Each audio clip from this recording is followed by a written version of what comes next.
Have you seen Quentin Tarantino's cast list for Pulp Fiction when he was trying to make the movie? So what do you mean? Is it his hopefuls, like the people he wants to be in the movie? Yeah, he made a list for number one choice to like mid-tier choices and like pretty good choices for every role. It's pretty interesting. Tim Roth was his number one choice for Pumpkin. So he has this, he called it the list of elements. He typed it out and he gave it to the studio Miramax for when they were casting the film. His favorites and hopefuls. Pumpkin, Tim Roth it said written for Tim Roth. Possibilities if Tim can't do it. Johnny Depp, Christian Slater, Gary Oldman, Nick Cage, Eric Stoltz, and John Cusack. All good actors. Yeah, all good. They fit in the Tarantino verse. Some of them have been in there, but some haven't. And then Vincent, for Vincent Vega, Michael Madsen was the number one pick, and he said, wrote the part for Michael. Possibilities if Michael can't do Pulp Fiction. John Travolta, parentheses, strong second choice. Ended up working out. Alec Baldwin. Wow. Gary Oldman. William Peterson, obviously being such a big fan. Andy Garcia. Michael Keaton. Denzel Washington's on the list. Denzel could have been Vincent in a. Well, then you don't get Sam L as Jules, probably. Maybe. And then Dennis Quaid. Also, because that's like that Morpheus thing with Lawrence Fishburne. Lawrence Fishburne, if Will Smith is cast as Neo in the Matrix, Lawrence Fishburne is not Morpheus. That's the. Can you look up who the other Morpheus number one pick was? I think it was like Gene Hackman or something. It was like Harvey Keitel or something. No, I can't remember. But that would have been the pick because. That's what Lawrence Fishburne explains. I've seen in interviews where he's like, if you can't have the studio didn't want two black guys for the leads. They said if Will Smith got cast, I wouldn't be Morpheus, and I would have missed out on the biggest role of my life. I'm trying to remember. There's someone. I'm going to look it up in a sec. And then this is a great one. Oh, I think they wanted. Was it Sean Connery? No. It was Sean Connery. Was it Sean Connery? Well, Sean Connery, I think, offered the Lord of the Rings too. I think Sean Connery turned down a lot of things. But speaking of Lawrence Fishburne, back then he was going by Larry Fishburne. He was the number one pick for Jules. Lawrence Fishburne? Tarantino said, wrote the part for Larry, possibilities if Larry can't do it. Sam Jackson, Eddie Murphy, Charles Delton. So Lawrence Fishburne wanted to do the film, but his agents wouldn't let him do it. Wow. Because it was the mid-90s, early to mid-90s. He was coming up. He did great films back then. Deep Cover was a huge one for him. Apocalypse Now. But he was that was 20 years before. Still back then. So he was trying to make himself a leading man in Hollywood, and his agents didn't want him to take a supporting role. They wanted him to maintain the leading man persona with his job, so they wouldn't let him take the role, even though he wanted to do it. They're like, that's not the career you're going for, a supporting role. So that's why Lawrence Fishburne wasn't Jules in Pulp Fiction, and then went to Sam Jackson. I wonder if he fired his agent after that. Maybe. I would probably get rid of my agent if I missed out on Jules in Pulp Fiction. Obviously, the role would be different, but I mean, he would have murdered that role. Here's a really interesting one. Mia Wallace, Uma Thurman, not even on his list.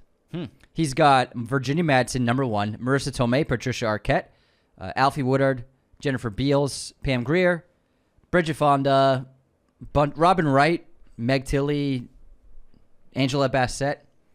No Uma Thurman on the list at all. And then Uma Thurman ends up being iconic in the role. I can't remember. How did he discover? Through auditions? I don't know. I can't remember. I think it was a good audition. I think you're right. I think it was they met in the audition room, something like that. Mm-hmm. If I think, I remember what you're talking about. And then Butch. Bruce Willis isn't on the list. Matt Dillon wrote the part for Matt. If he's not available, Sean Penn, Nick Cage, Aidan Quinn, and Johnny Depp. Aidan Quinn, really great Irish actor. Yeah. That's really interesting because if you believe in the infinite reality possibility that there's a different reality, the infinite realities mirroring ours. You were Jules. Yeah. There's a reality where all those castings are different, but also there's also just a small reality where Pulp Fiction is exactly the same, but instead of Big Kahuna burgers, they're eating Big Kahuna burritos. Like just one small difference like that. That's when you think about the infinite possibility of infinite realities, it can be that small of a detail that's an entire reality that's exactly like ours, except the burrito instead of a burger. That's so trippy. Isn't that bizarre? Yeah, it's not that it's like different casting, but like everything's the same. One tiny difference. Everything about the existence of this world and reality is the same except for the burrito and burger. Now, Lance, who's a great role in the film. I know this one. Who's his number one pick? Well, Do you know? Well, oh, wait. Do You I raised not? your head. You seemed very excited. I forget it. I know this one. I got mixed up. John Cusack, number 1 pick. He would have been good in that role. Yeah, I think he would, because that was when he did a couple of films in the 90s. He did what's the Vinyl Records movie he did? Oh, that Kravitz starred in the remake. Yeah. Zoe Kravitz starred in the remake. Oh, what was it called? I can't remember. Something. Eric Stoltz, the second pick, who ended up getting the role, wrote the part for John Cusack. If John can't do it, I want Eric. And then after Eric, other possibilities are Michael Keaton, Christian Slater, Gary Oldman. Gary Oldman for pretty much every role. I think Tarantino knew early on in Oldman's career that he was so special. And he never worked with him. Well, True Romance, I'm sure they. Oh, I'm so sorry. Yeah, well, he wrote didn't it. direct it, but I'm sure he met him on set and stuff. Yeah. But I meant, and helped talk to the character. Never with him. directed him. Because Tarantino told the story about his True Romance character, and how he took on the persona from a couple of guys Gary Oldman met around the set. Mm-hmm. And Gary Oldman's character? Yeah. What's his name in True Romance? I can't remember. I thought Wapo Day was over. Yeah. And Tarantino told the story where he was like, these guys were messing with him, but Gary was like really taking in these guys' tips on how he should play the role. Gotcha. So yeah, Tarantino, he had to have been on set quite a bit for that film. Yeah. Fucking first screenplay that he wrote that's getting made into a movie. Is there any of these roles that you think someone could have nailed?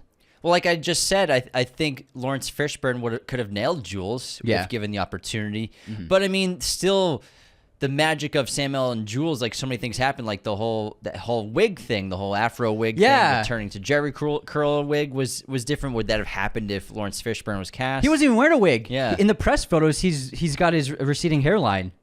Sam Jackson. True. Yeah. It's crazy. So, but I mean, they're not in character for those press photos, though. Yeah, they were press photos made. They shot those for press for the film. No, but like everyone's just in like no. They're in their outfits. I think we're thinking of different things. No. They're in their costumes. I think we're thinking of different things. What are you thinking of? The press photos where he's not wearing a wig. Oh yeah, but like when they're in plain clothes. Yeah, well, I didn't know you meant while in wardrobe. You just said press photos, which could mean anything. It could. That's true. That's like a magazine spread, which they did. They're not in costume, but they're like. I'm talking about they're in costume. Yeah, he's in the suit. Yeah, they're in the suits. They're all in their costumes, and he doesn't have the Jerry curl wig, but they're all in their character outfits. Yeah. That one. Yeah, okay, I've seen that one. Yeah, for sure. Crazy.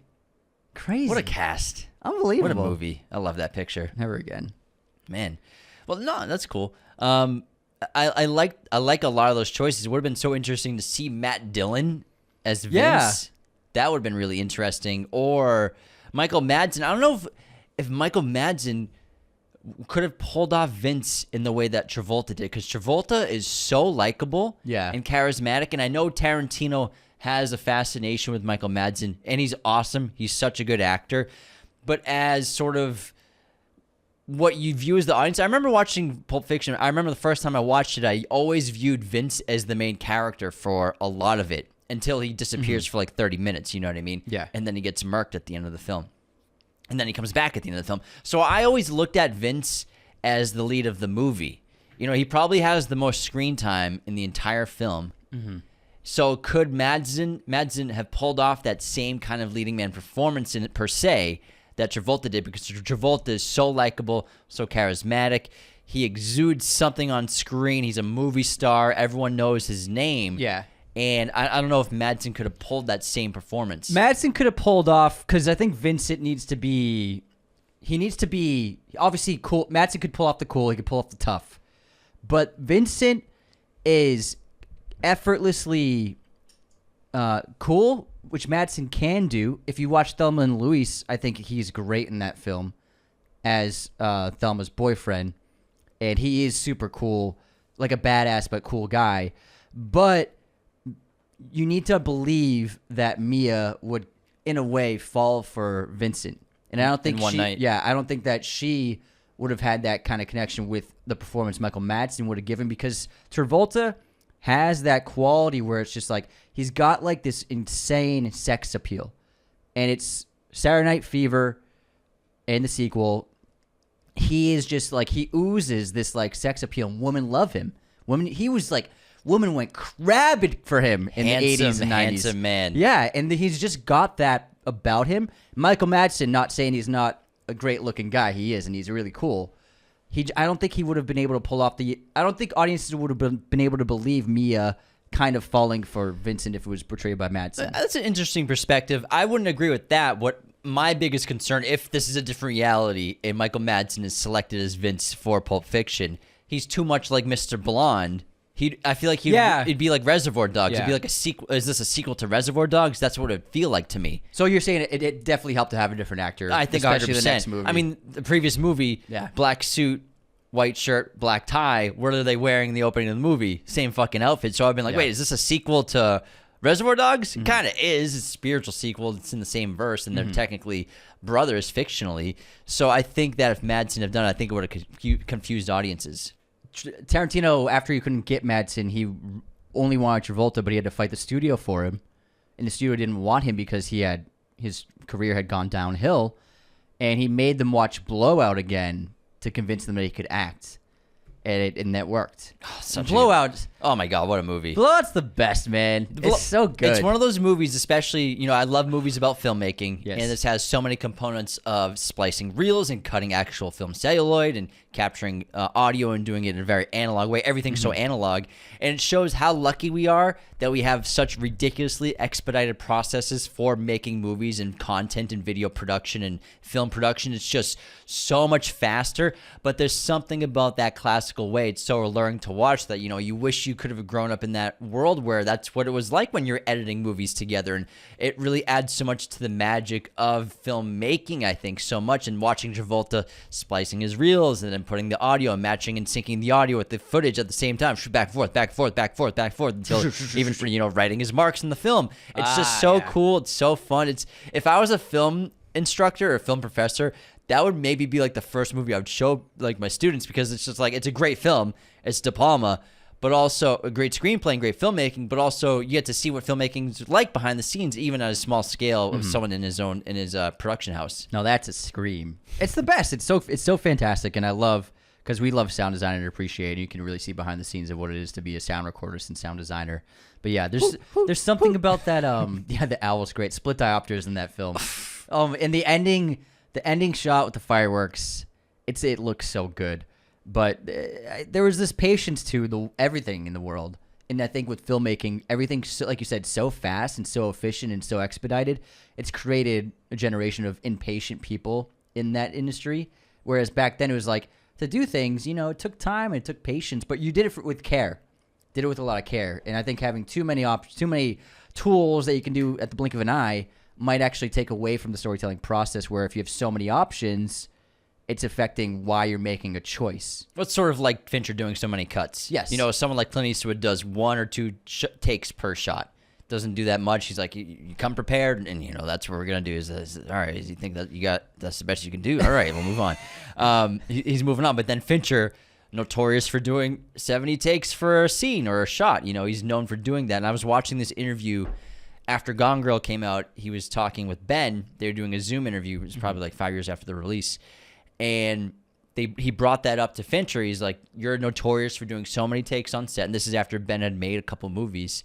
And he was asking about that, why he does that thing and what it's like. And he's saying that, my guess, the reason why you're doing it is so that you get the best possible version of what you want, which makes sense. If you do it over and over again, at some point you're going to get a take that you really want, that you really like. Plus, he likes to splice shots together where, a lot of his shots, he's got 2 characters and he's splitting the frame with some space, static camera. You can use a different take from different shots and put them together to make the same scene. And it works fluidly because you're not crossing that middle point.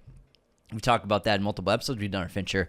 And that's basically what he's doing. He's like, I want to make sure I get exactly what I want and pull that out of the actors. And Ben found it for him. He said that for him, the process of shooting so many takes was refreshing because he got to really explore each take, each shot, and each scene and make sure that his director was happy with the performance that he was giving, so that he could do exactly what he wanted, figuring it out together with over and over so many takes. But then someone else like Jake Gyllenhaal, the process on Zodiac, he dislikes so much doing so many takes. Yeah, and it makes a lot of sense.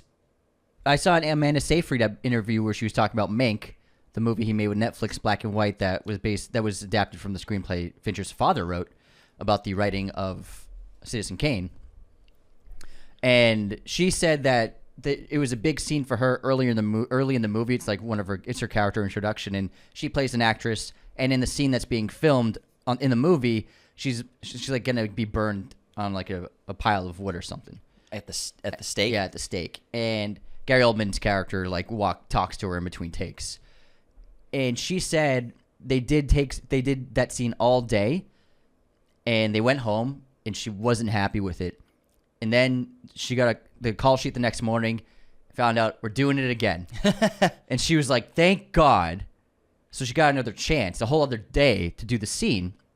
And she said they still did dozens and dozens of takes. And then it was later in that day where she was like, she said it like finally clicked, and she figured out the character, and she finally like found the voice, and she's like, this is the character. And it was all of that work and all of those takes.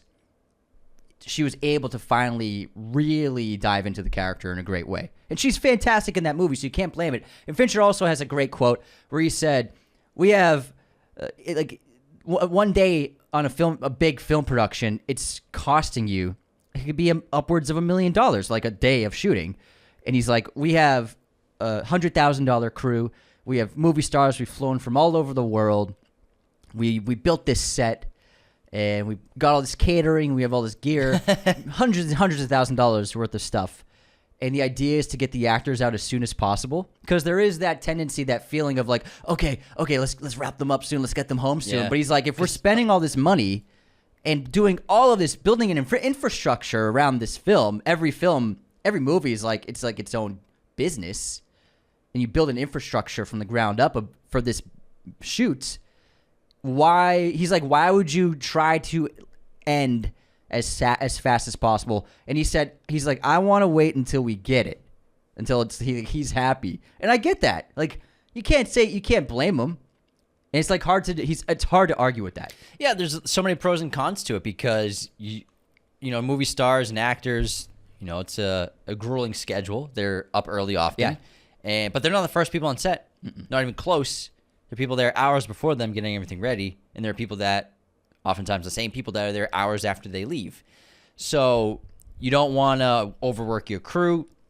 A lot of productions, you run the risk, if you go overtime too many times, your budget's going to start to balloon. If you're going overtime on half your shoot, I mean, overtime's a lot of money for actors and for crew, especially, you know, all those wages go up. And so if you go overtime, if you're shooting over, it's going to cost you a ton of money, and I get that, and you're going to overwork your crew. You want everyone to be happy, but I get both perspectives. I don't think there's a right or wrong way to do it. I think every filmmaker is different. Every set's different. Yeah, you want to get everyone wrapped up quick enough to save your budget and to get them home and keep everyone happy and keep your crew happy. But at the end of the day, you're there to make a movie. You're not working 9 to 5 at McDonald's where you can clock in, clock out at the same time every day. You're making movies. Sometimes you're pulling 16-hour days. And sometimes you're going in to work at 4 a.m. Sometimes you're going in at noon. It's different. And sometimes you're going sometimes you're going in at 10 p.m. Yeah. You know? It's always different. Yeah. It's a insane job when it comes to hours. It's nuts. Yeah. But you know, most actors make good enough money. The thing with actors, they make enough money where it's like they shouldn't complain. They make enough, like big actors, there's lots of them that make good money. They make enough where they can take months off, you know? And who has that luxury in life? They make the most money on set, and then they get treated like royalty on set. They get treated like kings and queens. At events. Yeah. And wine and dine and shuttle around the world. So yeah, but I mean, that's the job. That's the job. You want to make, it's like, you think about amazing cinematography, whether it be like dusk or dawn, or like crazy environments. It's like a beautiful cinematography of The Revenant. They didn't do that in a soundstage, you know. It's going to be a rough shoot. If you want to make this look good, you got to put yourself into these situations and environments at certain times. It's going to be cold. It's going to be gritty. Sometimes you're going to wake up just to get the right shot, but you're in it for that shot. So, you know. You're in it for the love of the game. Yeah. It's if you can't just do it like a 9 to 5. It's not for everyone. That's the way it is. It's not for everyone for sure. It might look on the outside like it's, you know, easy, but it's not. But I mean, and again, like it's it's compared to movies made back in the day, it's not as crazy and arduous and horrible and like probably illegal as other movies were. And dude, can you imagine what it was like being on Lawrence of Arabia in the desert for 4 months? Or Apocalypse Now? Yeah, that must have been insane for a year and a half. Sorcerer? Fucking hell. Sorcerer? I mean, are you kidding me? In the jungle? Like, that's a tough shoot. That's a tough shoot. You know, Lawrence of Arabia, it wasn't 4 months. They spent 3 years making that. 3 years in the desert. Yeah, 3 years in the desert making that movie. And this is the thing with Lawrence of Arabia. It's shot in these now like pretty well known iconic locations. Most famous is probably Wadi Rum, which is in Jordan. And it's the gigantic valley and these amazing cliffs and rock formations. Very dark red earth, and movies like The Martian have shot there. So many movies have shot there. And it's very famous, but now it's like a glamping site, right? And people are like, no, yeah. See, I looked into it because I was like, I would love to go to Jordan sometime. And I looked into it like 2 years ago, what it was like to travel there. That entire Wadi Rum region is all tourists, and it's like like the dome tents, like the dome, yeah, that kind of glamping, and then RVing and crazy vehicles. So like when people shoot there now. Like when Ridley shot The Martian, you have to CGI erase all the people like driving RVs in the desert. Fucking hell. But this was like there's an infrastructure built around these areas now. These are tourist attractions. Same thing with like areas shot in Dune. But like all these, like when you look at Lawrence of Arabia and where they filmed, I mean, some of them are still very remote, but some of them are very accessible because of tourism. You get to think about back then, there was nobody was tourist traveling to Wadi Rum. In 1962, all right, they were not. No one was doing that. So you have to somehow logistically bring a crew of hundreds with an enormous number of sets and props and what have you, animals, all sorts of animals, camels, horses, all of the food, everything. You have to transport that into the middle of the desert when there's no infrastructure built around it, and you keep getting supplies and everything. Keep getting supplies and make sure you're shooting the movie on time. It's unbelievable that they pulled it off. You know how they pulled it off? No smartphones. Yeah, no one was distracted on smartphones. No one's on smartphones. No one's on TikTok. Everyone's working. No one's But they pulled it off. Yet. They pulled it off. There's a magic to that film, and it's like now you can glamp at Wadi Rum, but back then, how do you get 200 people, 80 horses, fucking weapons, food, clothing, all the props to Wadi Rum? It takes a long time. I think filmmaking is the closest thing to the military for civilian industry and civilian employment, and definitely for the arts. I mean, there's definitely a hierarchy that you have to follow, and a good hierarchy keeps your set running really well. And there are so many different departments, so many different pieces. Like you said, supplies, very similar to the military. I mean, even you have prop guns sometimes, so it feels like the military as well. But I think when it comes to any kind of industry for a job, occupation, employment, filmmaking, it's got to be the closest thing to the military there is. That's a great point, because you're also, you don't know where you're going for the next job. Yeah. And you're going to war. You're getting deployed to a foreign country. For 3 months, yeah. It's kind of like going to war. You're just not killing people, hopefully. You're fake killing people sometimes. I mean, yeah, sometimes people die, but yeah. But yeah, it's kind of like the military when you look at it. And I know some people that did both, that are military and do film, and their military experience comes super handy. Like I know a dozen people that work in the film industry that have a military background, and they're like the best people to have on set, ex-military people, because they know hierarchy, they know structure, they have so much discipline, they'll bust their butts to do anything on set, which a lot of people, that's what you do to stand out. You have to bust your butt. On a 16-hour day, you just got to keep working. I saw an interview with the DP. It's a big cinematographer. I can't remember who it is off the top of my head, but he said he wished that productions were scheduled this way, to do the first day of shooting and then take a week off and then finish the rest of the shoot. Because on the first day you figure out he sucks, he's awesome, you know who all the good eggs are. And then, because then you spend a week, reorganizing everything based on who are the stronger pieces, rather than constantly depending on people who are weaker throughout the course of the first week. Yeah. And I was like, that's really funny. It makes a lot of sense. Yeah, it does. A lot of crew people, they travel together, they work together, but I think that's pretty savage. I'd love to know who that was. I can't remember who it was off the top of my head, but Google that line. I'm sure it'll pull up. I want to ask you something about a movie we just saw last night. I want to talk about your 4.5-star rating on Letterboxd for The Amateur. I made it a 4-star. You brought it down? I brought it down to 4-star. The DMs which is still great. The DMs made you bring it down No, but I just gave it a little thought, and I was like, okay, it's not a 9 out of 10. I was going to say, yeah, because I thought the movie was very good. Yeah, it was a good time. Yeah, I gave it a 4-star rating. And we have a poster of The Amateur right behind me. Movieposters.com, your number one place to get movie posters. Use our affiliate link in the bio of this episode, our Instagram bio, episode descriptions, to get us 10% commission, as well as a coupon code Raiders10 to get 10% off. You get 10% off, we get 10% commission, and you hook up our friends at movieposters.com. They gave us this amateur poster. It looks great in the backlit frame. Now, this movie was, I thought, really good. Yeah, it was good. Like Jack Ryan and the Bourne franchise. And MacGyver. Had a baby. Yeah, and MacGyver had a baby. They fucked. They had a baby. It's called The Amateur. They had a threesome and a baby. And Rami Malek was really great in this film. Lawrence Fishburne is super charismatic. John Bernthal, when he's in there, is awesome. Good cast, really good thriller, and it's sort of just like a classic espionage thriller that I always love these kinds of movies. But, you have a fish out of water. You have, like, the Jack Ryan. You have the analyst who goes into the field. 3 Days of the Condor, Robert Redford in the 70s. It works really well when you do it effectively. And the thing with this guy is he's even less of a candidate to succeed in the field than anyone else I've seen in these kinds of movies before. And that's where I think the stakes come from so well. Yeah, I thought the movie was really good because I love the espionage genre. And you know what? Sometimes I'm really tired of modern audiences. We overheard someone say, yeah, it was good it's a good dad movie. Like a solid, like a good 6 out of 10. I'm like, it's like, what is the dad movie? I don't like this term dad movie. What even is that? Yeah, what does it even mean? Because I love all movies and I love movies like this, but I see people call movies dad movies, and it's like, what, like Predator is a dad movie, I guess? Stuff like that. And it's like, it's such a dumb way to think about a film, but like everybody's so hard to please now. But I love the espionage thriller.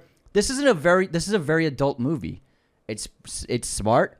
It doesn't spoon feed the audience. There's stuff happening in this movie. Rami Malek's character's doing, whether it be hacking, whether it be tech, whether it be expediting something or doing something. Nobody's explaining to the audience what's happening, and it's like, not immediately. Yeah, not immediately. Like you're watching things happen without being told what it is. And it creates suspense, and we don't have that in many movies anymore because everything's spoon-fed to us. And I really like this movie. It was very fresh. Like, he's doing things, whether it be hacking, whether it be surveillance or whatever, or he's making a contraption of some kind, and he's not telling the audience what he's doing. And I thought it was great. The movie actually is pretty funny, too. Some good jokes in there. And you know what? Not every movie, like, I think we're being too hard on movies nowadays. Like, they have to impress us so much. But, like, you know what? This is a really good, tight, taut thriller. Some good action, really good performances, globe-trotting, lots of great environments and cities. You travel the world in this. A good shootout. And you know what? I thought it really worked. I had a good time. It's based off a novel. It's not a sequel. It's not a reboot. It's not a remake. Why are people wanting this movie to fail? Like, I got plenty of flack for my positive rating in it. That's crazy, though. But it's like, people are like, they haven't even seen the movie. It hasn't even come out. This happens all the time, by the way. You gave it a good rating. What do you mean you gave it 4 stars? You haven't even fucking seen it. It's not even in theaters yet. Yeah, I don't know what to do, man. Like, it's this. Oh my! It really grinds my gears, especially that guy that's like, oh, it's like a solid 6 out of 10. It's that guy, dad movie. That guy, man. I think that I agree with you that people. He called it a poor man 6 out of 10. Yes, that's what he said. So it's basically. What does that even mean? He was being nice. What does that mean? A poor man's 6 out of 10. That makes no sense to me. I think a lot of people, they're just so obsessed with these specific labels, like dad movie. What does that even mean? I don't understand that. It's like Dances with Wolves. And it's just because they don't want to think too hard about it. I think people don't want to think too hard, and they also don't want to offend people. I feel like they would have felt bad. They felt like we offended us if they gave us a low score, because not us, but we liked the movie, and we're like, we thought it was great, but it's just so lazy to think of movies in those terms, like, oh, it's a dad movie, oh, it's this kind of movie. It's do you have any nuanced opinions about the film that you just saw for free in a cool experience? Nothing. Oh, it's like 6 out of 10. Do you even like movies?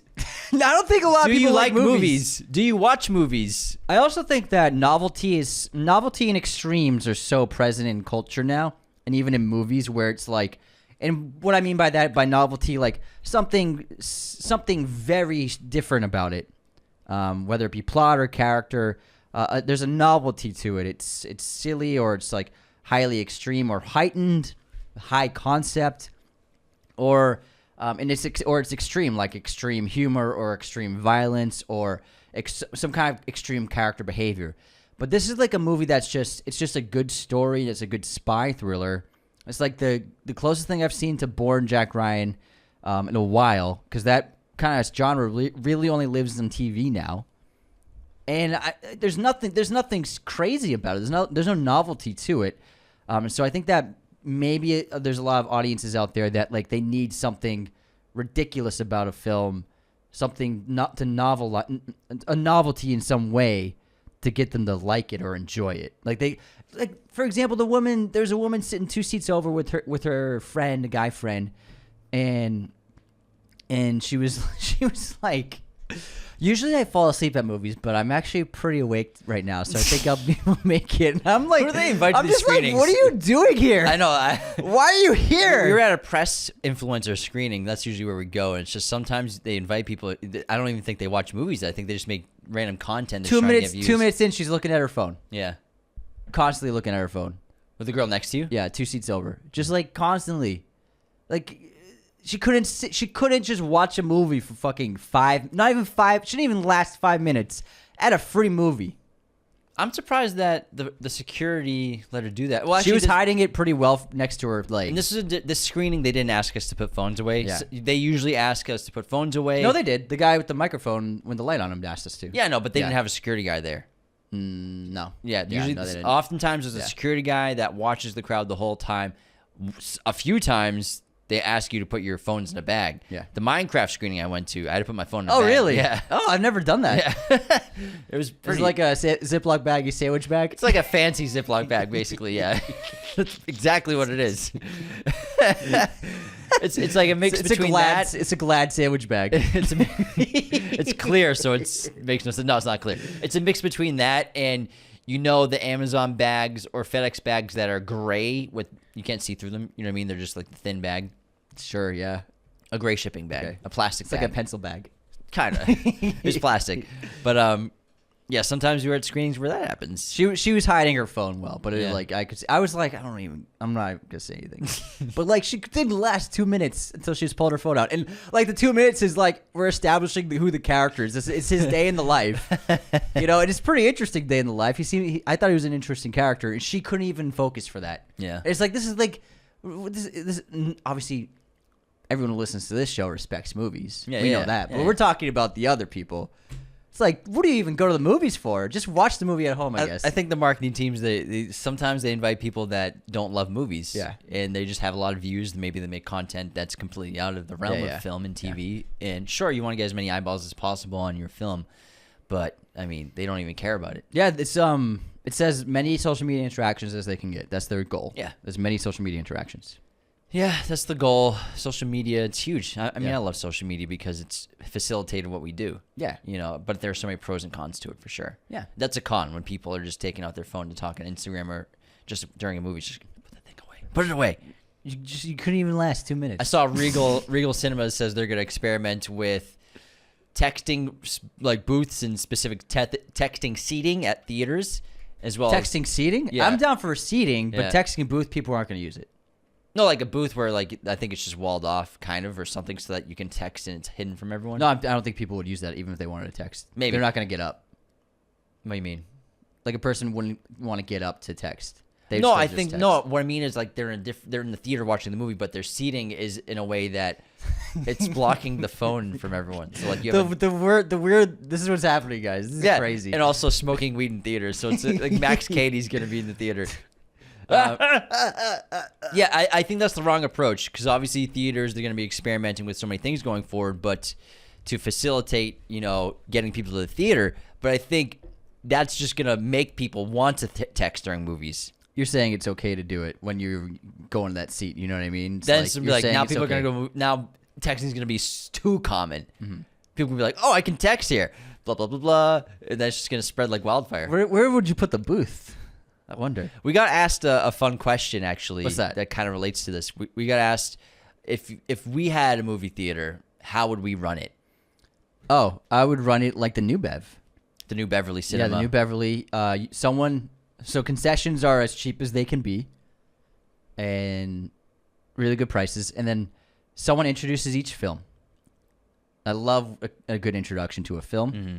3 trailers, 3 perfect trailers, and then the movie plays. So you're literally just copying the New Beverly Cinema. They do it the right way. And then a great sound system, really big screen. It's IMAX, obviously. Well, that's the thing with the New Beverly. Their screen's not huge. Yeah. But they do project everything on 35 millimeter film, which is great, or 16 millimeter. And my movie theater will be fitted for every kind of projection necessary. So, all right, what about the programming for your movie theater? What would you do? Would you still copy the New Beverly where you're not playing new releases, you're playing everything that's been released in the past? I would do a hybrid between the Vista and the New Bev, where the Vista plays mostly new releases, and then the New Bev plays all sorts.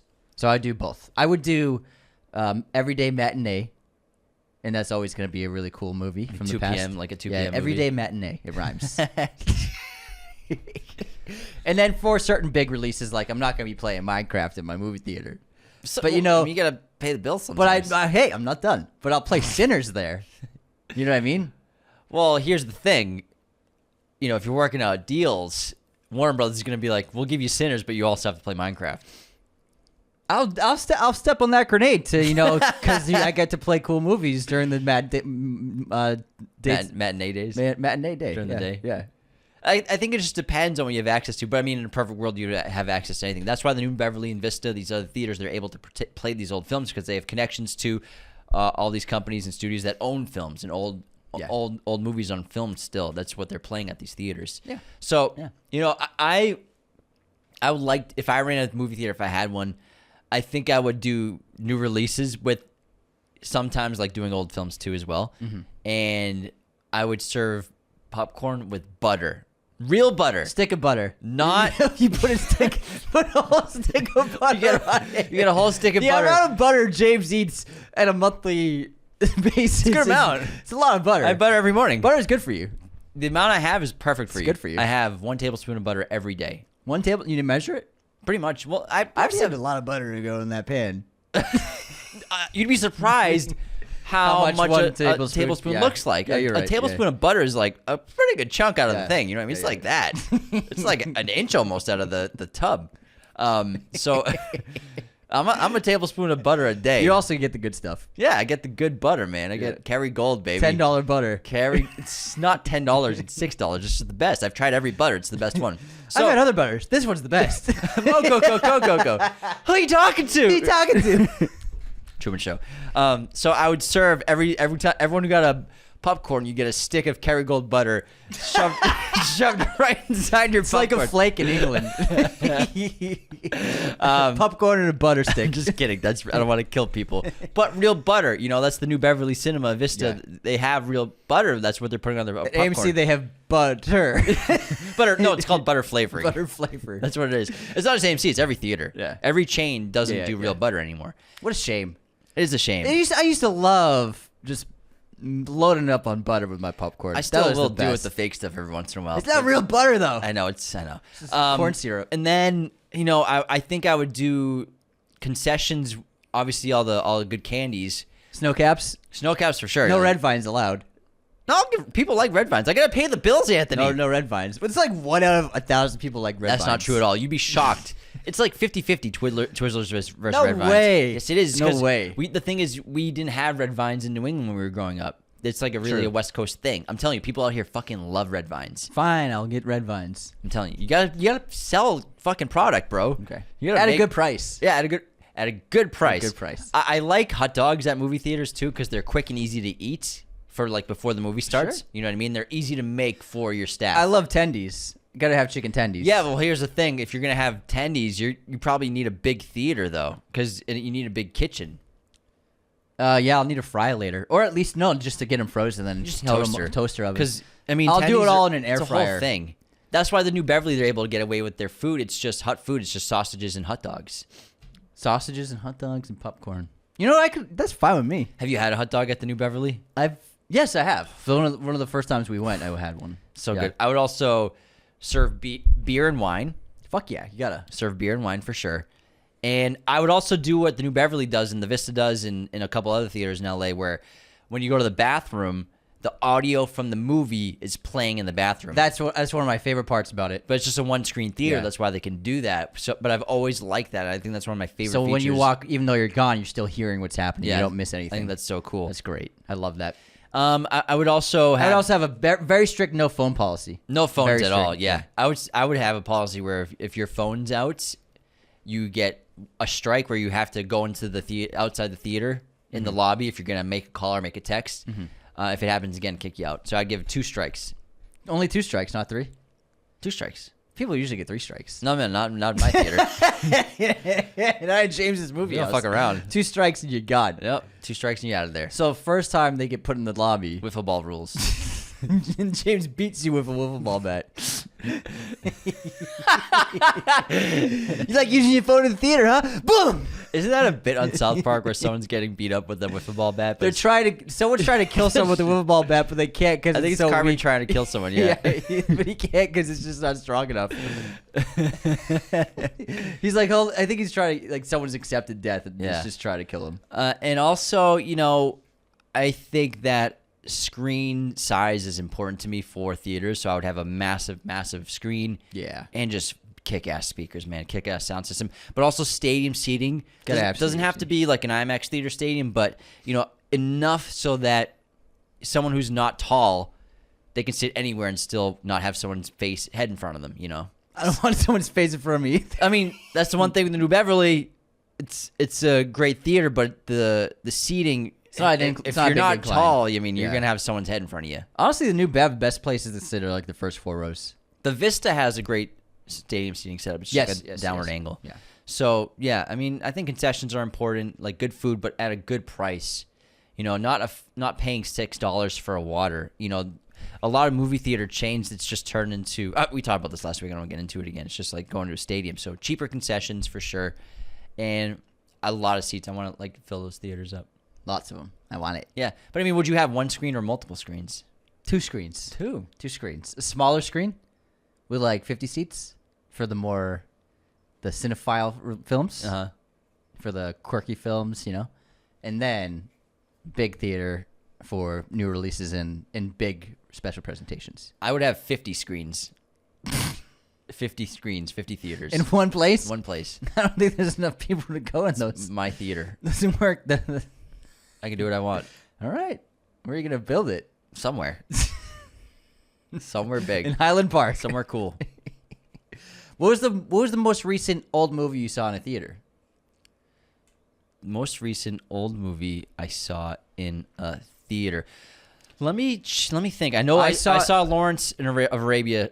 That was like 8 years ago, man. No, I saw it 70 millimeter like 4 months ago. Yeah. I think off the top of my head, I mean, Mononoke, I guess, kind of an old movie. That's an old movie. That's 97. Yeah, so I saw Mononoke 20 years ago. But we talked about that last week. And then I guess, because I've mostly just been seeing new releases or anything I'm watching at home.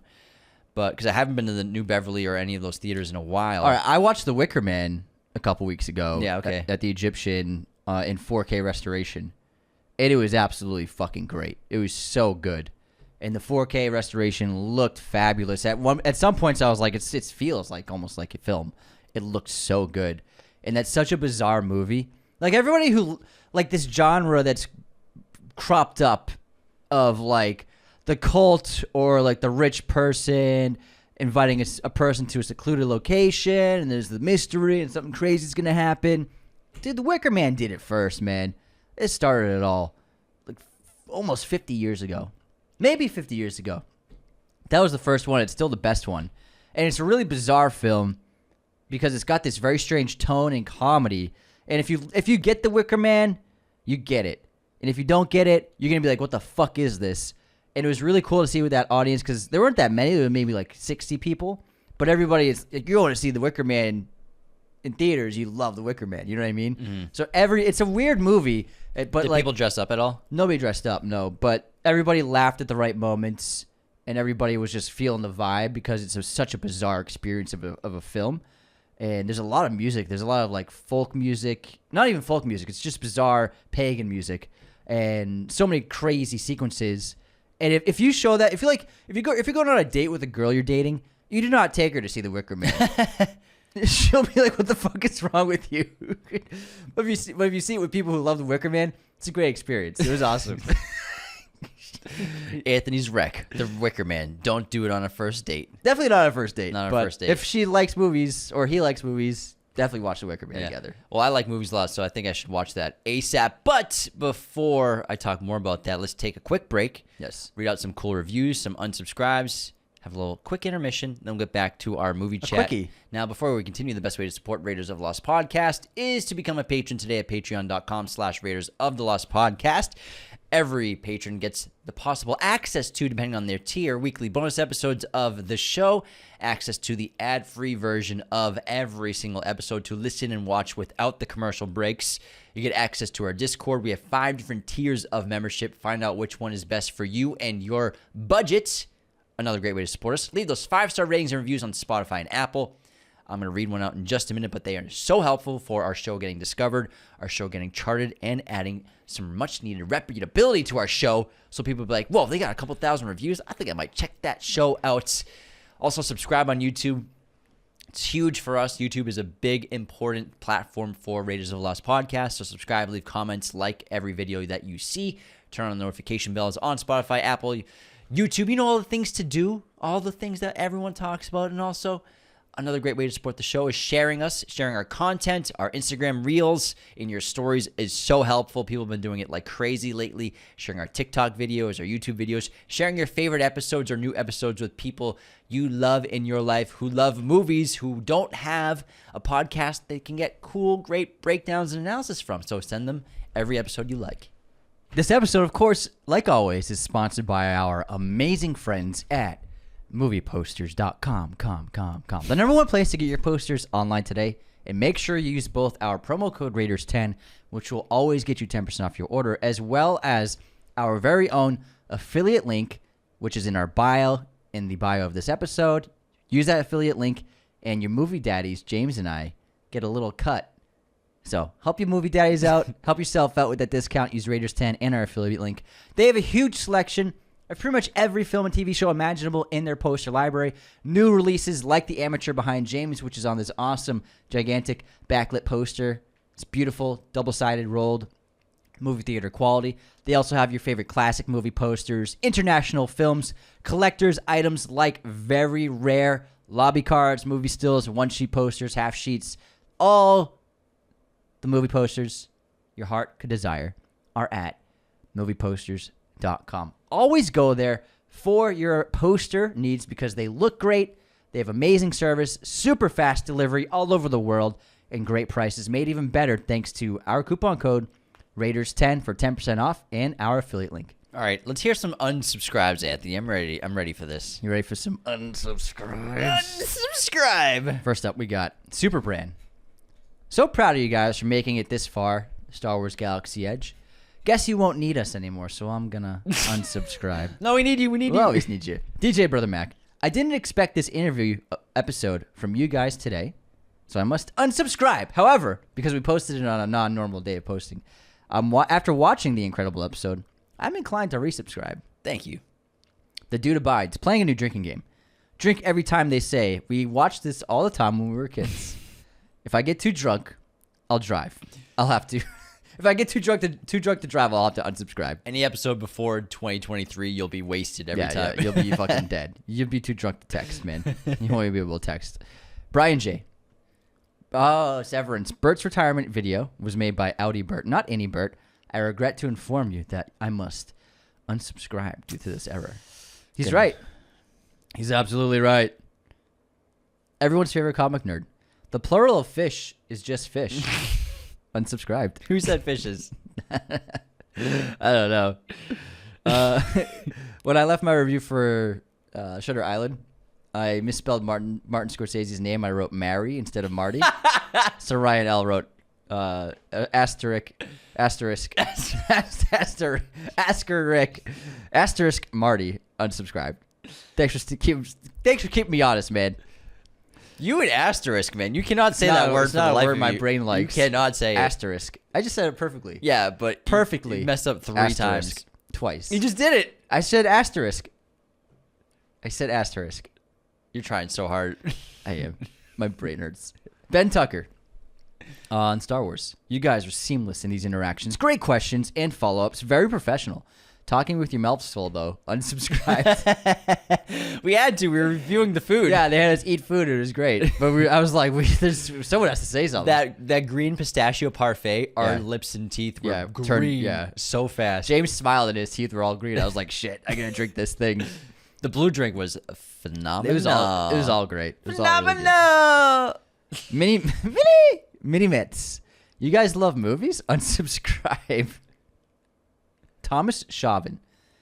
As a Canadian, I must unsubscribe because there's no way you guys said Vancouver is in Ontario. Complete other side of Canada. P.S. Whatever we were talking about, it was filmed in Alberta, not Vancouver. This is once again. I don't know shit about Canada. Proving to the world once again, this is not a geography podcast. Because we do not know it. What were we talking about? I know we were talking about recently how Karate Kid was shot in Montreal. Something about Vancouver. I don't know. Yeah. There's also a fake Raiders Lost podcast TikTok that's following people and DMing them. Really? Yes. It's called Raiders of the LST podcast. How many followers do they have? They have 635 followers. Oh, we better fucking... Can you look it up? I didn't look it up. Raiders, so just take the O out? Take the O out. Drop the O. Someone DM'd us. Sarah DM'd us, and they DM'd her a big thumbs up, and they said, "Hello, my lovely fan. It's a great privilege to have you here. I hope all is well. I with you. It's been your love and support that has brought me this far. I really can't. Heart thumbs up." All right, let's see. Raiders of the List podcast. Yep, that's it. Try Raiders of the Lost podcast at 0. That also says that. Yeah, I'm not seeing the... Well, there's a bunch of fake accounts for us. Yeah, there's a lot. There's several I've seen already. They just repost our videos. What the fuck is this? This is crazy. I've never looked this up before. There are at least 12 fake profiles for us. This one has 3,000 followers. Who runs these? 3,000 They followers? literally repost every episode, every video we do.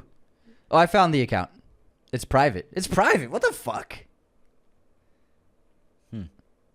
I'll report these later. Thanks, Sarah. There's one with 3,000 followers. Really? They post every new video we do. They must have some sort of... What? And it got created a week ago. A week ago? Yeah. It's called 114,000 likes. At loveh.mi. Film podcast. What? Who runs this? I mean, honestly, it's fine with me because it's just like it's free promotion. Yeah. But like, who runs this? I don't know. How do they have 3,000 followers? Just because they probably posted a banger. And some people probably think it's us or something. They don't get any views. Must be because they think it's official. They have 114,000 likes? They must have deleted something that got a lot of likes because they have 114,000 likes. Yeah, you're probably right. Wow, yeah, they keep posting even our most recent ones. They repost a lot of videos, that's why. So they post our videos, then they repost popular TikToks. Oh. That's how people get views off. But like they're basing their page about us. Yeah. It's like our logo and everything. So bizarre. Who is this? Anyways, like how do they rip a clip like that without the watermark? TikTok doesn't do the watermark anymore. Yeah, they do. Yeah. If you try to download a clip. Sure about that? Yeah, I got it right here, bro. You sure about that? Downloaded clip. I got a downloaded clip right here for you. Bam, watermark. I did that 2 hours ago. Well, they must have some sort of program that just... Yeah, it must be a program. It's an AI. Pulls it. Wow, there's a lot of fake us's. Most of them don't last that long, but this one's doing pretty well. Anyways, on this day in film, remember when you did that one? Yeah, James? so time consuming. Yeah, I did art house cinema reviews. So time. I got 20,000 followers. Shit took forever. Those are good edits, but it's just like the most time consuming stuff. Holy shit, man. Jesus, I got 200,000 hits on one video. That's crazy. But yeah, it took me 3 days to make the content. I got 7,000 views, but 7,000 followers. But man, it was a good performance, but like I didn't want to do it anymore. Had no free time at all. It was just with the podcast because this is what we tried to do early in the podcast days. We were like, oh, let's make other channels so that we can generate more money. But we were like, I made art house cinema reviews where I talked about art house cinema and the edits, the filming, the edits, the research. It took up all of the free time I had outside of this podcast. So then I was like, after a month, I was like, I can't do this. I'm not doing anything else other than editing and filming. That's why I stopped doing the running videos too. Yeah, you used to run and review movies, and it was so funny. Yeah, it was so funny. I know. James Loves Movies? I think it was Run James Run. Oh, Run James Run, yeah. I think that's what it was. Run James Something Run. like that. Or maybe it was James Loves Movies. Is it still? Yeah, it's still up. Let me see if I can pull up a funny one. If anyone hasn't heard these are great. Oh, no, not Run James Run. Yeah, so it was James Loves Movies. Back when James was a maniacal marathon runner for some reason. Yeah, these reviews himself. I was just unhinged. It was so fun. Yeah, these are funny. Yeah, you got good views. But again, it's like a whole nother thing. Look at those shoulders. Then like I was running, which I would run 4 times. The worst movie Renfield. of 2023. Renfield, the worst movie of 2023 so far. Boring, dull, unimaginative, with a script that feels like it was written by an algorithm or AI. Supreme waste of Nicholas Holt's talent and Nick Cage, who is fun as Dracula, but man, what a waste of time. Budget of about $70 million plus marketing, so about 120, 130. Made 25 million global. And it came out in spring. Who releases a Dracula movie in April? Universal. I'm looking at you. The story is terrible. Renfield's just this massive simp. He eats bugs sometimes. He gets superpowers. It's just a superhero movie. Aesthetically, the production design makes no sense. There's just green light everywhere for no reason. In a mental health group, just green lights. Why? When it's not green, it looks like someone ate a box of Crayola crayons and just puked them everywhere.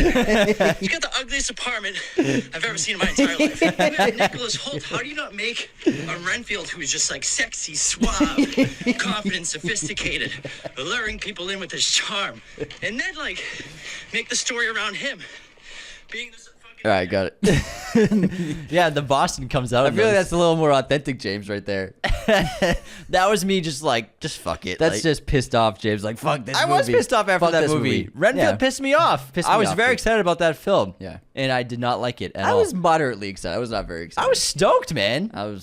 Nick Cage's Dracula, I was like, sign me the fuck up. I was stoked to see him there. That was sick. That was cool. Yeah, I walked by him in the hallway. Man, He's very tall. Yeah, he's like 6'1", 6'2", probably. Very yeah, tall guy. At least, yeah.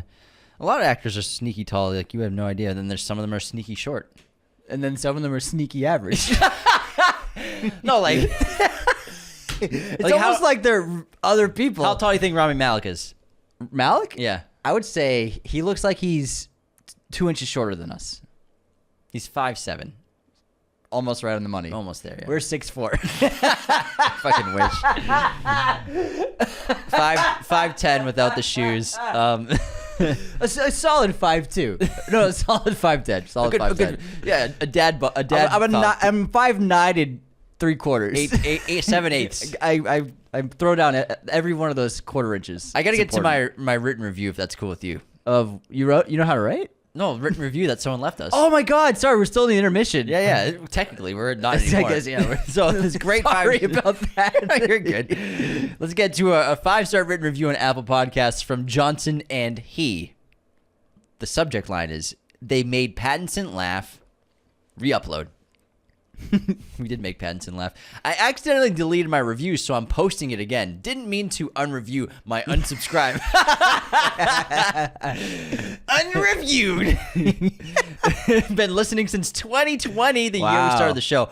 Remember Year of the Lord. Year of the Lord.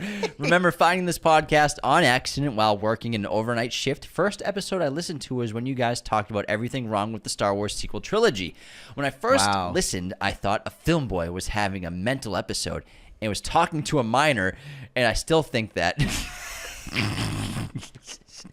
But overall, these guys know their stuff, and they offer great insights, which makes you want to go back and rewatch movies. They make you laugh, and it's very interactive, and you feel a part of the conversation. But sadly, on the Wolf of Wall Street episode, they spoiled that sex is great. So sadly, I remember that. You're like, it's awesome. I'm going to have to unsubscribe. Sorry, man. Yeah, sex is awesome. Pretty cool, man. Awesome, we should have had a spoiler warning there. Hope you've had some since. Johnson and E. Hope you've had some good sex, bud. Hope you, yeah. Even though we spoiled it for you, I still hope you enjoyed it. That's fucking Sex funny. is good. All right, let's get back into talking about what were we talking about? We were talking about my running account. That's right. Yeah. No, I mean those reviews were fun because I leaned into because I used to do the ridiculous comedy stuff, like the Boston humor stuff, and really lean into that vulgarity and just be an asshole on camera in a fun way, in a charismatic way. I think people. It wasn't like I was being addicted. You're a masshole. Yeah, I was a masshole. But you know, something about those reviews when you're running and you're just like. Your adrenaline's pumping. You're just like, fuck it. Let's just go for this. And I like it. It's very raw. It was fun. It's very raw. It was a good time. You would never talk like that on the podcast. No, I want to get invited to stuff. If we don't like a movie, we just don't talk about it. That's the trick. Our rule. Yeah, some people think we get paid when we're positive about a movie that they can't believe someone liked, but no, we don't get paid to review movies. I forgot about that. It'd be cool if we did. Yeah, that bit where it looks like he ate a box of Crayola crayons. Yeah, that's funny. It does. That's what his apartment looked like. That's what his apartment. Every color was in his apartment. Yeah, it looked terrible. He had like a blue couch, orange walls, yellow light fixtures. Green frames for borders, a fucking purple fridge. It was ridiculous. It's like, what the fuck are we doing? He's trying to figure out what he likes. I get it. You were dealing with the undead for so long. You want to like experience everything, but like relax. Don't worry, man. We got Nosferatu a year later. It's fucking awesome. Woo. That movie's so good. It really was. That movie's so good. Nosferatu. Oh my god. It was absolutely remarkable. All right, let's get to some other topics that people asked us to talk about. Oh, did you do a little button on Instagram? Yeah, I did a little button respond thingy majigger. Let's pull one. I feel like nobody says thingamajigger anymore. I feel like people used to say that a lot when we were younger. Oh, and here's a good one. The 4 Beatles movies are being released at the same time. That's so risky. So this got announced at CinemaCon, and then they're coming out at the same time. All on April 26th. They're all. Well, I don't know if exactly on the same date, but they're all coming out in April 2026. Mm-hmm. And they're filming them all consecutively, obviously. Okay, I get it if it's all in 1 month. And each one will be obviously the perspective of one of the Beatles specifically. And I think that's a cool experiment. And why not? I mean, if you have your budget, sort of like The Lord of the Rings, they got $300 million to make 3 movies. I'm sure Sam Mendes probably got like 150 million to make 4 movies. 8 billion. I think it's an interesting experiment to have this 4 movie experience in theaters for this whole thing. I'm gonna be sad for all of them. So I'm just worried. I'm just wondering about general audiences. Will people show up for all 4 in the same month or even at the same time? Would you play all 4 in your movie theater? Yes, of course I would. It's gonna be interesting. All right, here we go. Let's talk about something else. I already talked about Tarantino.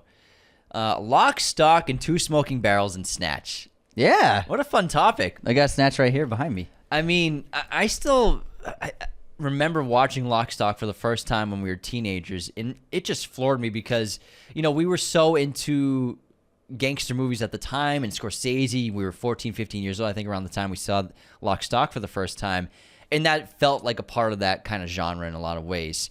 I think a little less brutal and a little more of a Wes Anderson humor. That's I've always associated with Guy Ritchie compared to Scorsese's humor. He's always got this kind of sometimes campy vibe going on, especially in those early films, sort of tongue-in-cheek.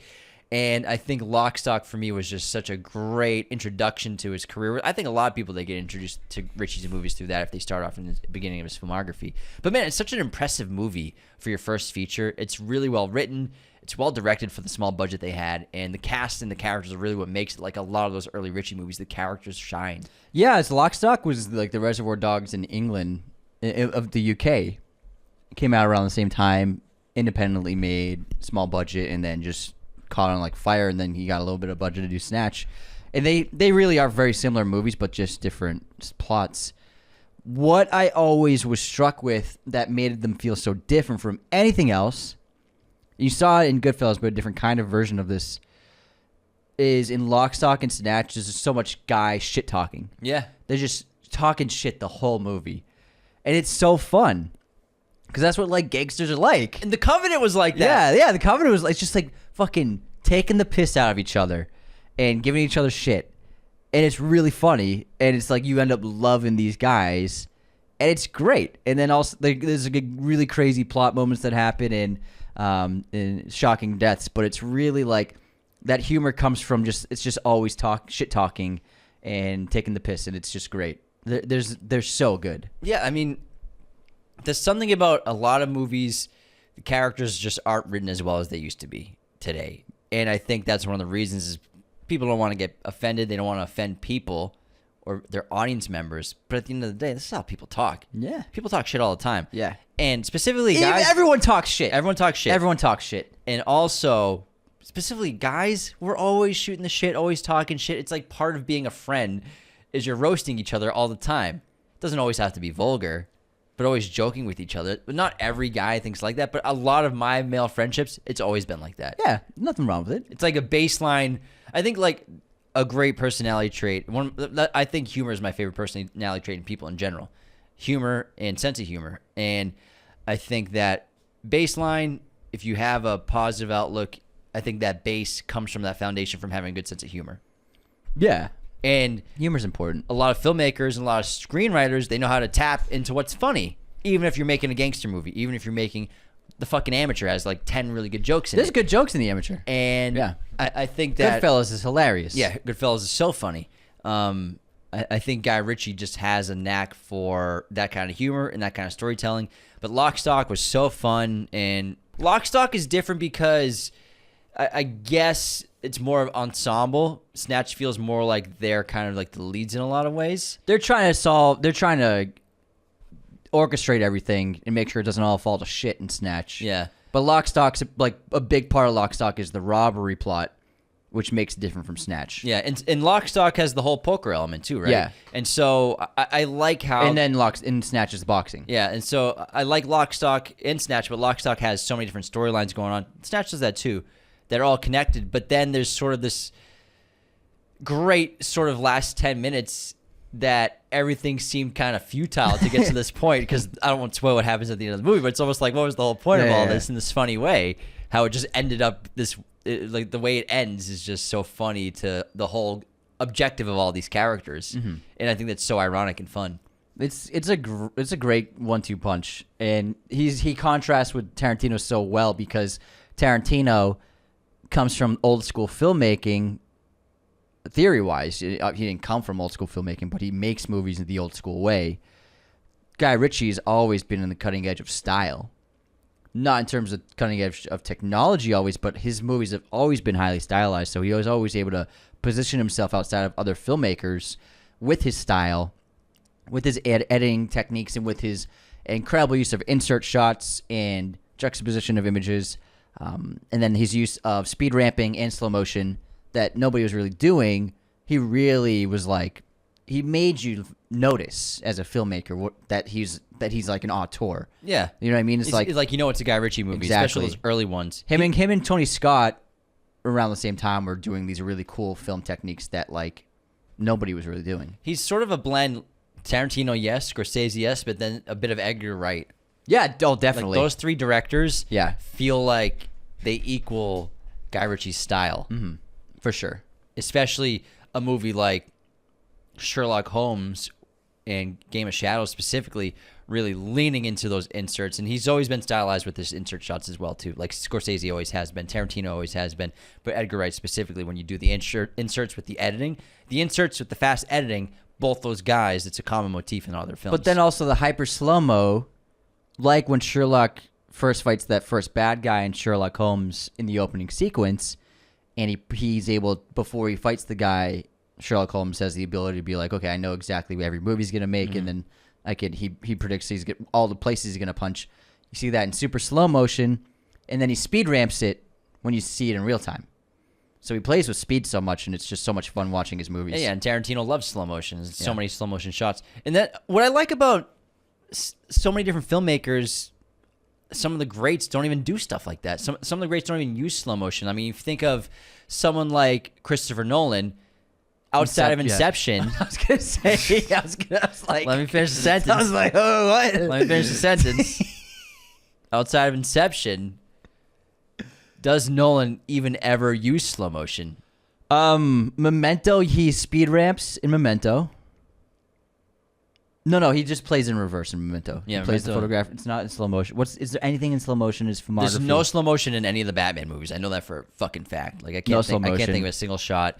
Prestige, I can't think of anything. Well, so Nolan's someone who's strictly about practicality. So if it doesn't make sense to do slow motion, he doesn't do it. he's like, it makes sense to do it in Inception because time is dilating and changing. So then, in order to understand the perspectives of the passage of time, you have to do slow motion. So yeah, you're right. I don't think he's ever done slow motion outside of Inception. And I think that's interesting because you don't have to do every trick in the book to be a great filmmaker. You just use it at specific moments. Yeah. And yeah, I always thought that's interesting. He's not known for wonders. He's not known for slow-mo outside of Inception. Yeah, Kubrick used slow-mo a handful of times, but it was like it really had an impact. Mm-hmm. Like when Alex beats up his gang members when they were battling for control. That's in slow motion when he's kicking them and throwing them into the river. And then speed ramp when he's having sex with the girls. Yeah, and exactly. So Clockwork Orange, he plays around with the frame rate a lot in that film. To great effect because it creates this bewildering feeling. And with the battle where he's beating the shit out of his comrades, it's like you're feeling the brutality and you're feeling like how much in danger they are, contrasted with the great classical music. But then the speed ramping of the sex sequence is super funny and out of control. So he used speed adjustments really well in A Clockwork Orange, but I'm trying to think, did he really use slow motion otherwise in his other films?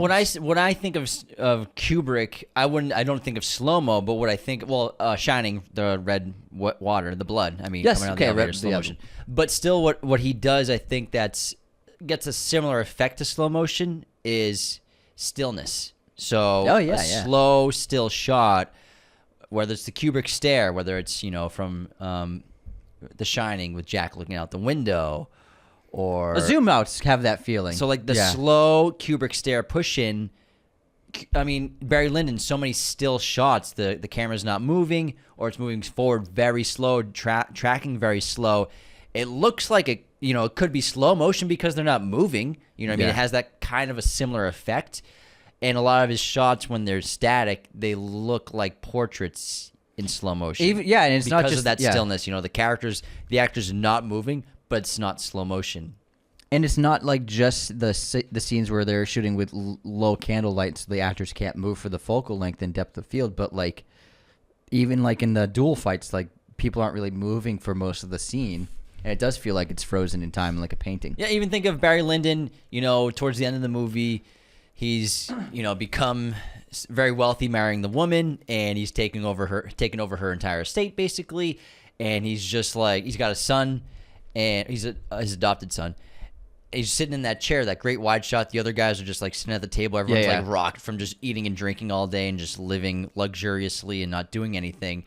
That shot's like 10 seconds before the guy comes into the room to talk to him. You know what I mean? He's just sitting there. And it feels like a portrait. I think that's what he's going for with that movie. Yeah, there's a great stillness to it. But then like someone like Guy Ritchie is a great contrast, and then Danny Boyle I think is a great contrast.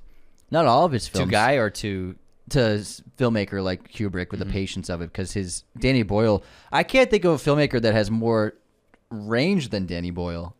If you think about it, more cinematic range as a director than Danny Boyle. Scorsese.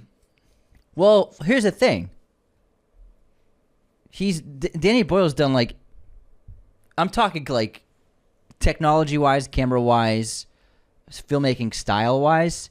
I mean, you look at Train Spotting, he's got the crazy surrealism. He did the horror so well, but then 127 Hours using a lot of the camcorder footage and POV and all sorts of stuff like that. I mean, his cinematic range is absolutely insane. He does Slumdog Millionaire. He does a movie in India, and he wins the Oscar. Sci-fi epic, Sunshine.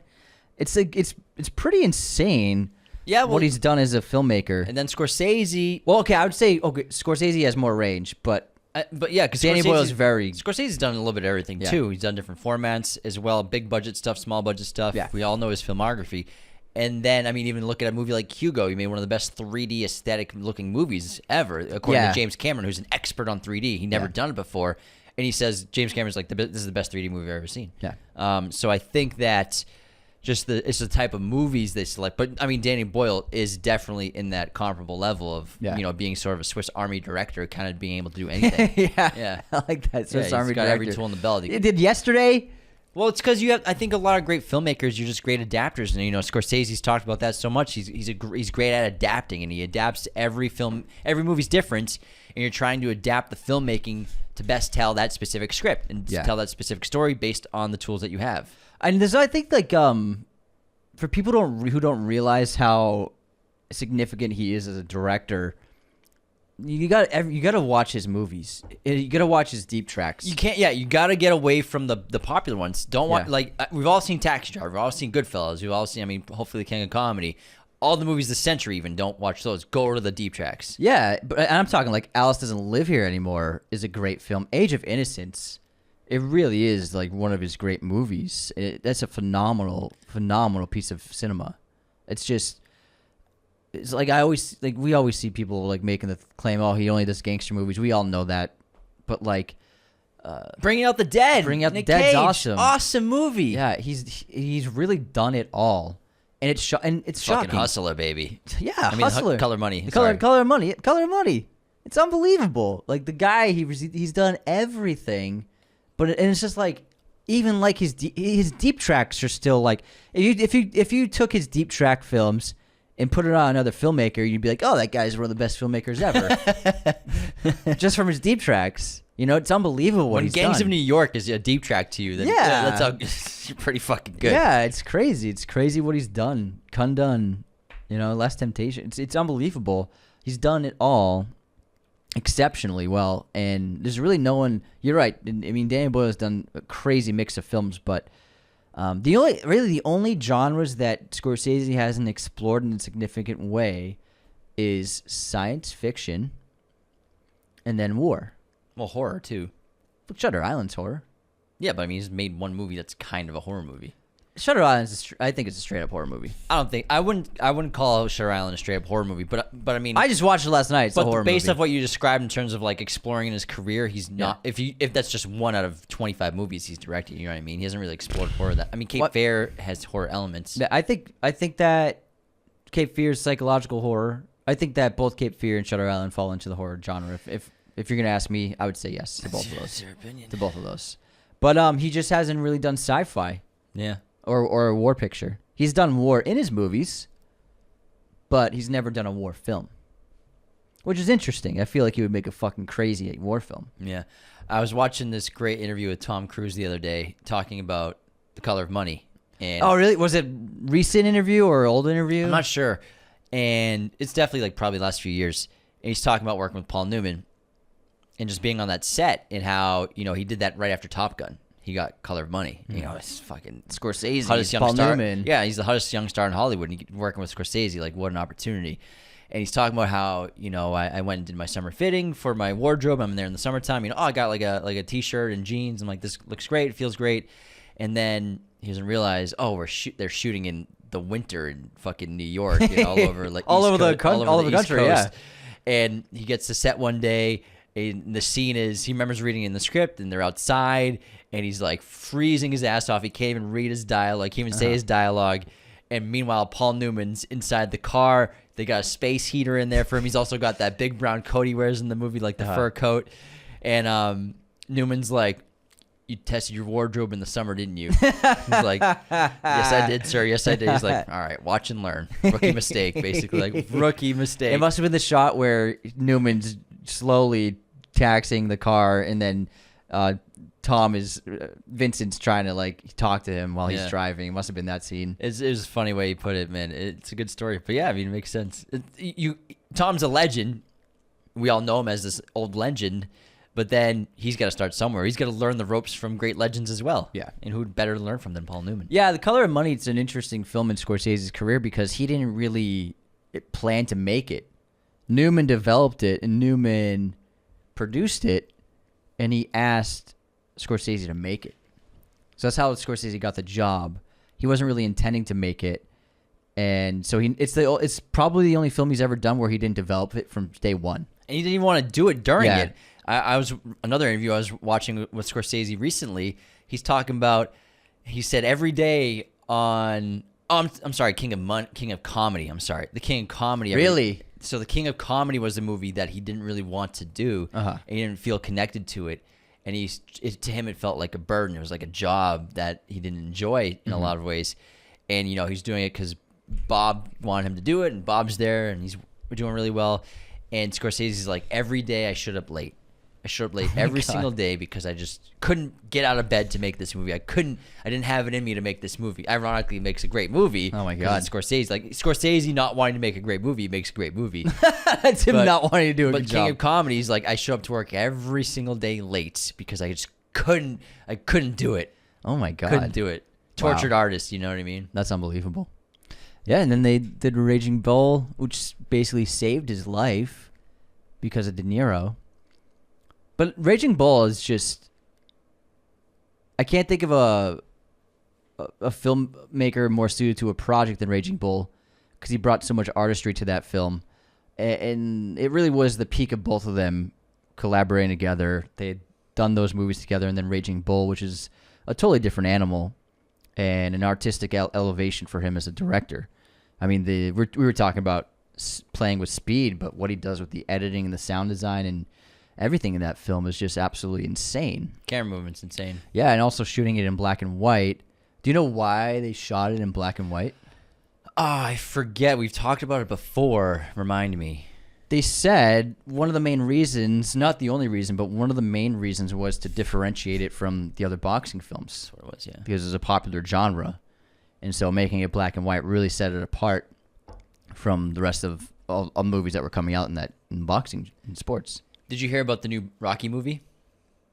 What? So, what? There's a Rocky movie in development, but it's called I Play Rocky, and it's about the story of how Sylvester Stallone got Rocky made in that long process and dramatic process that took to get it done, and then play the role. Huh. So it's like a Sylvester Stallone origin story. Huh. I'm less excited.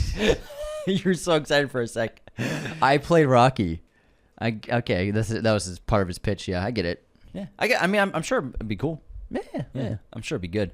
But I like that. But you know what? I love the mystery of it. Just knowing a little bit about it from interviews. You know what? I don't want to know every detail. And same. So there's because the thing is like that story is like there's like a legend to it. It's like a legendary story in movies. Now it's going to be full of BS. Yeah, and it's also going to be so specific. Whatever the movie is, it's 2 hours of like so many details of the story where it will take away from like, oh my God, like Sylvester Stallone somehow with no money, nobody wanted him. He somehow sold his dog. Yeah, he somehow got this movie made with him to act in it. It was just it's an unbelievable story. Yeah. I don't want to see.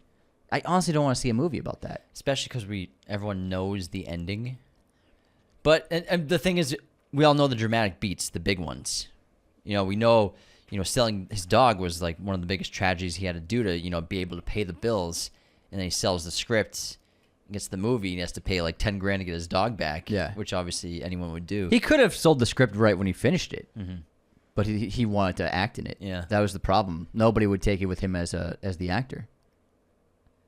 If only they knew at the time. I mean, that's what took Matt, Damon, and Ben a while to get Good Will Hunting made because they wanted to be in it, and the studios were like, "Who the fuck are you guys?" Yeah, well, they're like, "We'll take the script, we'll pay you for the script," but like, what? Yeah, they were having trouble with Johnny Depp. That's why they wrote the script because they couldn't get good acting jobs. They kept missing out on lead roles. They kept like Edward Norton was getting roles over them. That movie with Richard Gere, Primal Fear. I watched this interview with Matt. He's like, everyone wanted that role, and like after he's like, that's the role that makes a star, and everyone in Hollywood knew Primal Fear. Whoever gets this part is going to be a superstar. It's that good of a screenplay. It's going to be that good of a movie, and it was. It did create a superstar. It created a movie star, Edward Norton, and him and Matt. He said that him and Ben at that point, they were in movies. They weren't super successful yet. No one knew who they really were.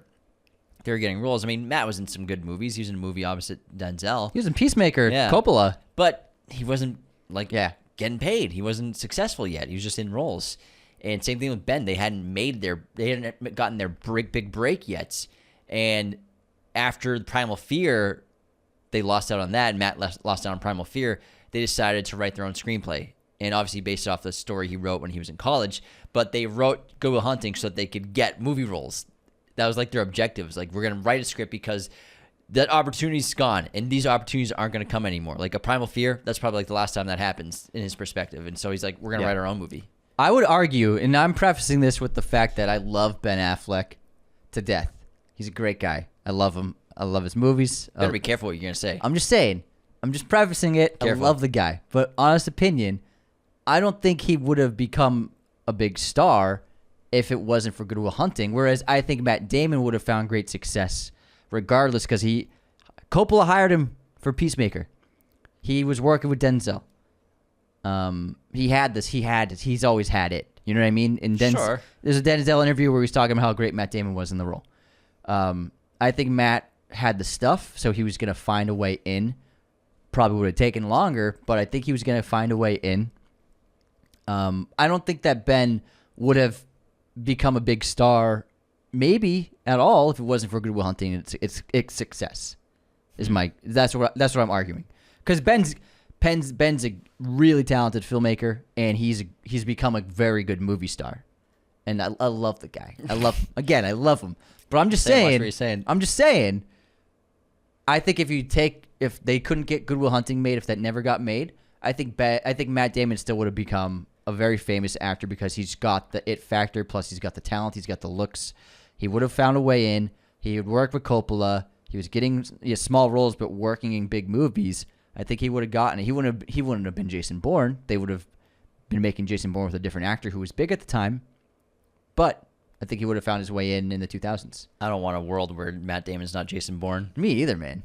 That's a sad world. I mean, it's an interesting thought. You know, I think that, yeah, it's certainly possible. But still, at the end of the day, so many people, they get close, but they never make it, that have talent. Yeah. You know, part of the business is you have to be stupid lucky.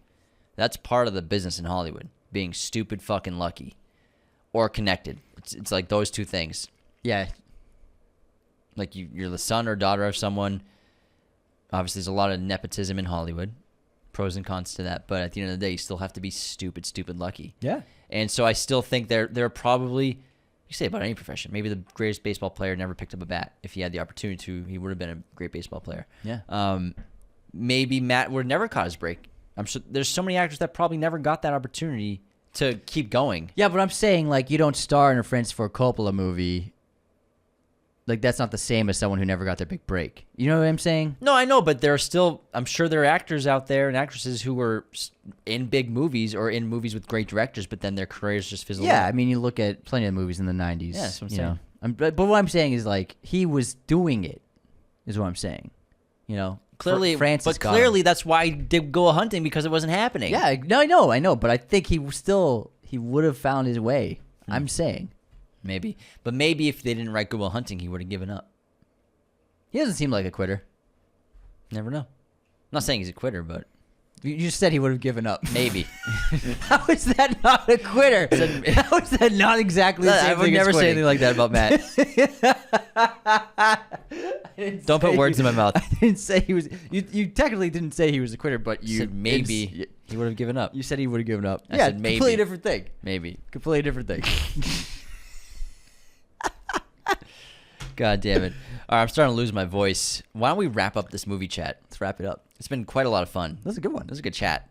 It was good vibes. Good broad range of topics. That was a bit of a cinephile chat too. Yeah, I liked it a lot. Yeah. It turned into a Scorsese episode for like 15 minutes, which was I cool. mean, nothing wrong with that. Yeah, that's good spitball. All right. Thanks so much for tuning in, everybody. We hope you're enjoying the content lately. Our Star Wars interview last week was a lot of fun, as well as you just previewed all of the upcoming summer blockbusters on Monday. 11 big ones that we talked about, so check that out to get ready for the summer blockbuster season that's just coming a couple of weeks away. So many movies to see. Cannot wait. Other than that, subscribe on YouTube if you're watching. Leave those likes, comments, subscribe on Spotify. Leave those 5-star ratings and reviews on Apple. Become a patron at patreon.com/Raiders of the Lost Podcast. And take care, everybody. See you next time.